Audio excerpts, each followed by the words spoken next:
Let's have story time. We're going to pretend that you and I decide to land on Mars.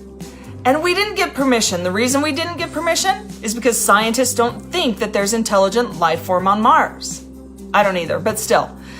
But let's assume that they're wrong, and let's assume that there is intelligent life form on Mars and that they had these intergalactic spaceships.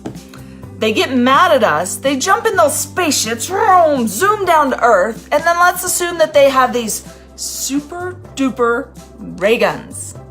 And they can just point at a building and it disintegrates. Now that is cause for a housing crash. Sound like a good doomsday story? Well, that's what people want us to believe about the housing crash coming in 2019. Let's put this fear to bed, and let's really address the differences in today's market versus the real crash back in 2007. The big myth is that we are starting to see some of the same indicators that caused the bubble back then. However, there's more to the story when you dig deeper into the numbers. Because interest rates are creeping up, people are now starting to take the cash out of the equity of their homes. There are a lot of articles out there and blog posts being written about cash out refinances.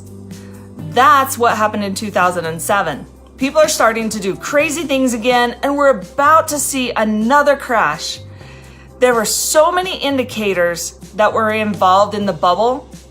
Interest rates weren't one of the indicators.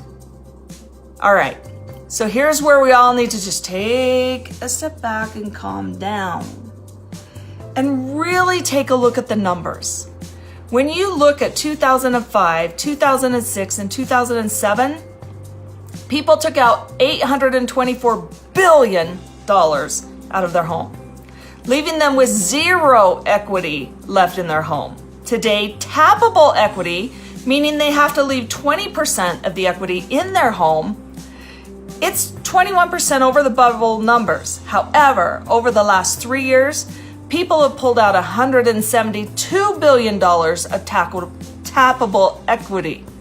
That's still a big amount, but it's less than 1/4 of the equity pulled out during 2007. In the past, people have been pulling out monies to buy things like motorcycles, jet skis, pay for cash for cars, luxury vacations, all stuff that they don't need. It's reckless money.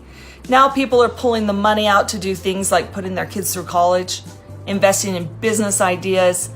We are making smarter decisions, and we're investing in appreciating assets that give us money, not depreciating assets that are taking money out of our income, like a car.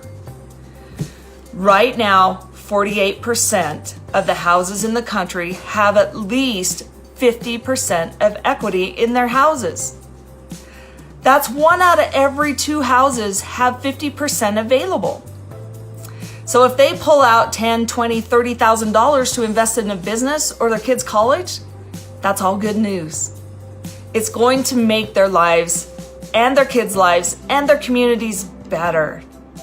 I believe that every family should feel confident when buying and selling a home, and it's my hope that you gain a deeper understanding of the actual numbers, not the fluff that's behind the scary doomsday headlines that are out there.